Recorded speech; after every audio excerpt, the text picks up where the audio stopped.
Morning students, विचित्र साक्षी इसका अंतिम पैराग्राफ हम देखेंगे और देखते हैं न्यायाधीश क्या न्याय करते हैं। न्यायाधीशेन पुनः तौ घटनायाः विषये वक्तुम आदिष्टौ। न्यायाधीश के द्वारा पुनः दोबारा तौ उन दोनों को घटनाया विषये घटना के विषय में वक्तुम बोलने के लिए आदिष्टौ आदेश दिया।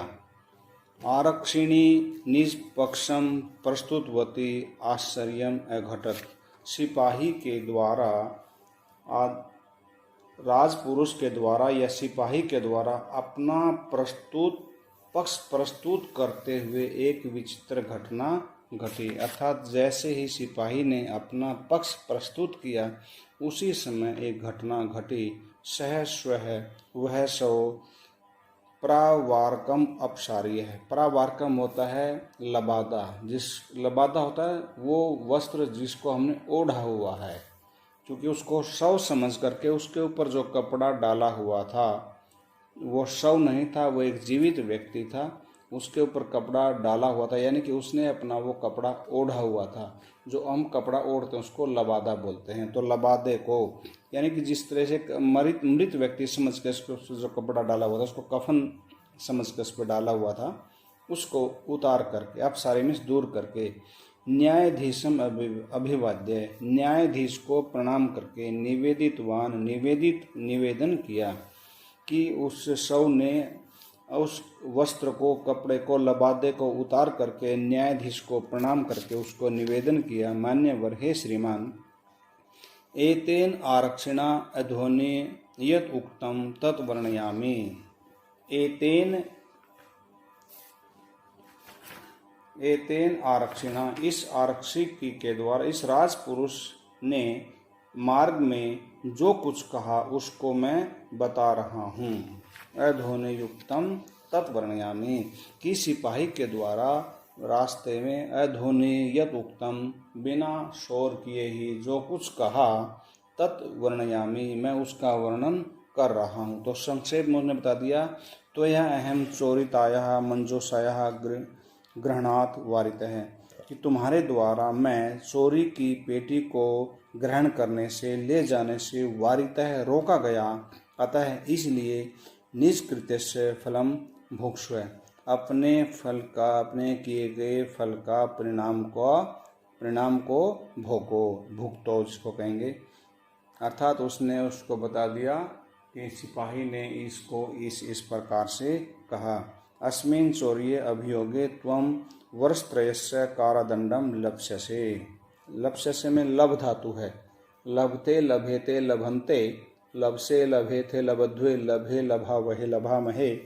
और नृट लकार में चलेंगे। लप्स्यसे लप्स्यते लप्स्यते लप्स्यन्ते लप्स्यसे लप्स्यथे लप्स्यध्वे, लप्से लप्स्या वहे लप्स्या महे। तो ये मध्यम पुरुष एक वचन है, नृट लकार लब धातु।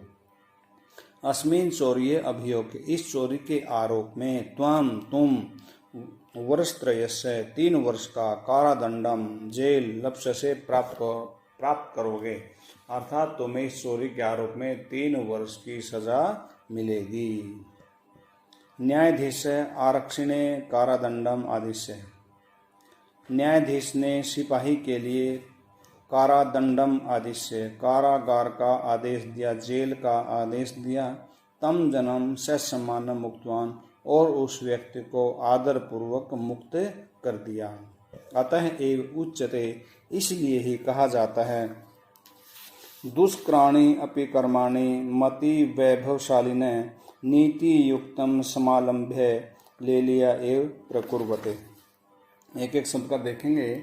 मति वैभवशालिने, मति बुद्धि, वैभव होता है संपत्ति से युक्त, शाली शालिनौ शालिन है कि बुद्धि रूपी संपत्ति से संपन्न, अर्थात जो तीव्र बुद्धि वाले लोग हैं, एक तरह से बुद्धि रूपी संपत्ति से जो संपन्न है, अर्थात उन जिसको परमात्मा ने खूब बुद्धि दी है, ऐसे लोग नीति युक्तम समालंभ्य, नीति और युक्ति का आश्रय लेकर के, सहारा लेकर के दुष्कराणि अपि कर्माणि, कठिन से कठिन कार्यों को भी लीलया एव, लीला शब्द है, लीला होता है स्वाभाविक रूप से, और लीलया स्वाभाविक रूप से ही अर्थात बिना किसी कठिनता के ही, प्रकुर्वते खेल खेल में ही पूरा कर लेते हैं, अर्थात स्वाभाविक रूप से ही बिना किसी कठिनाई को,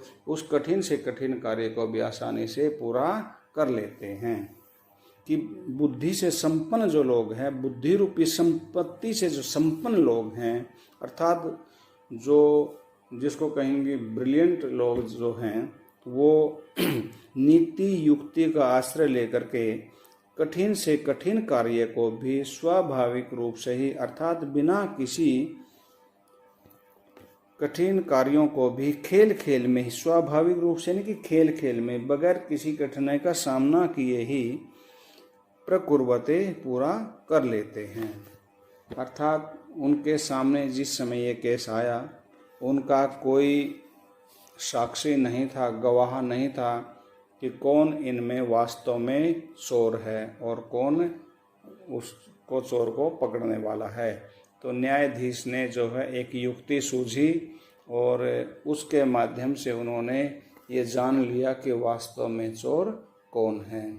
इसलिए हमें अपने विवेक से कार्य करना चाहिए, बुद्धि से सोच विचार करके कार्य करना चाहिए।